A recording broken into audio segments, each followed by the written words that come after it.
మనం ఈరోజు సంక్రాంతి స్పెషల్ అరిసెలు చేసుకుంటాం కదండి. నేను ఈ బియ్యం రాత్రంతా అంటే 12 అవర్స్ నానబెట్టాను అనమాట. 8 to 12 అవర్స్ అయితే బాగా నానితే బాగా పిండి వస్తుంది. దీనికి రేషన్ బియ్యం అయితే బాగా వస్తాయి. ఇప్పుడు వీటిని మనం ఏంటంటే నాకు 12 అవర్స్ నానబెట్టుకున్నాను కాబట్టి దీన్ని ఇప్పుడు వాటర్ అంతా డ్రైన్ చేసేసుకోవాలి.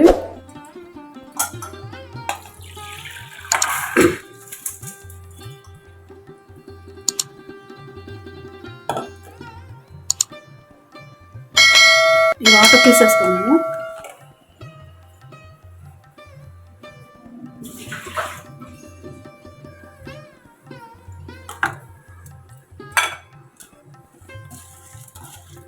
ఇది వాటర్ అంతా డ్రైన్ అయిపోయిన తర్వాత ఒక పొడి క్లాత్ పైన వేసేసి, ఒక పొడి క్లాత్ ఉంటుంది కదా, డ్రై అయిపోయిన క్లాత్ వేసేసి జస్ట్ ఎక్స్ట్రా ఉన్న వాటర్ అంతా డ్రై అయిపోయి పెట్టుకోవాలి.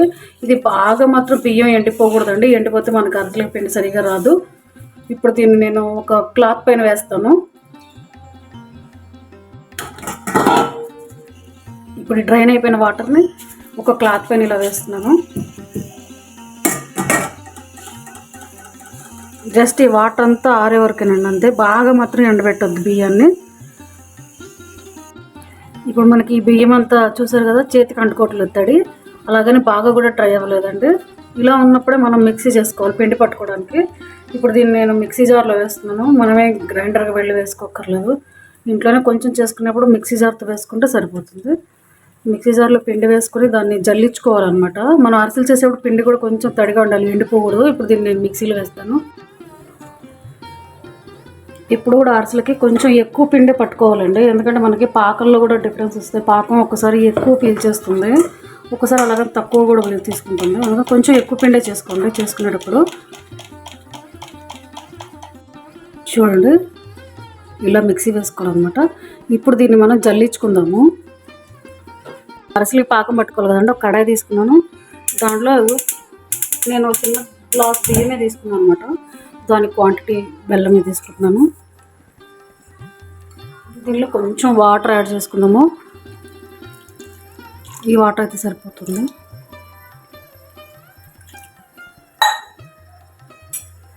బెల్లం మనకి ఇలా ఉండపాకులోకి మెత్తగా రావాలన్నమాట.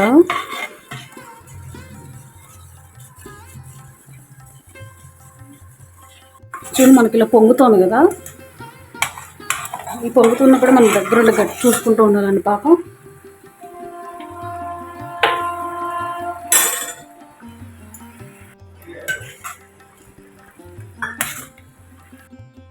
మనం ఇప్పుడు పాకం కోసం రెడీ చేసుకున్నాం కదండి. పక్కన ఏంటంటే చిన్న బౌల్లో కొంచెం వాటర్ వేసుకోవాలి. వేసేసుకొని అది టెస్ట్ చేసుకుంటూ ఉండాలన్నమాట. మనకి దీనికి ఏంటంటే కొంచెం సాఫ్ట్గా ఉండే పాకం రావాలి. లడ్డూలా చుట్టుకునేటట్టయితే చాలు. ఇప్పుడు ఇలా పొంగొస్తున్నప్పటి నుంచి దాని పక్కనే ఉండాలండి, అటు ఇటు తిరగడం తొందరగా మాడిపోతుంది. ఇది ఇంకా రాలేదనమాట, అలా చెక్ చేసుకుంటూ ఉండాలి. సడన్గా గట్టిగా అయిపోయింది అనుకోండి, అరిసెలు గట్టిగా రాయిల్లాగా అయిపోతాయి.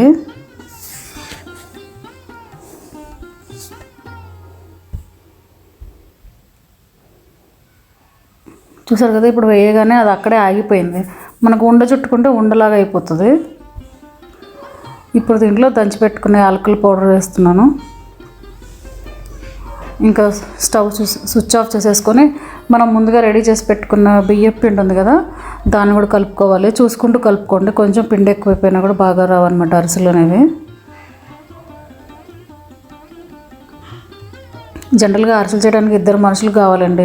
నేను ఏదో వీడియోలో ఒక్కదాన్నే చేసి చూపిస్తున్నాను కానీ చూడు ఇలా వస్తుందన్నమాట. మనకి కొంచెం చలివిడి తయారైనప్పుడు కొంచెం పలుచుకొని ఆరే కొద్దీ గట్టిగా పడుతుంది. అప్పుడు మనం అరిసెలు తయారు చేసుకోవచ్చు. దీనిపైన కొంచెం నెయ్యి వేసేసి పక్కన పెడుతున్నాను. బాగా వేడిగా ఉంది కాబట్టి ఒక 2 minutes అలా పక్కన పెట్టేసుకోండి నెయ్యి వేసిన తర్వాత.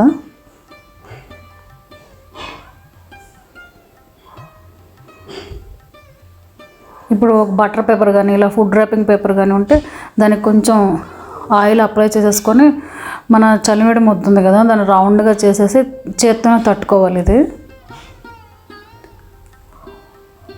దీనిపైన చాలామంది నువ్వులు కూడా అద్దుతారండి. నేను నువ్వులు అద్దట్లేదు.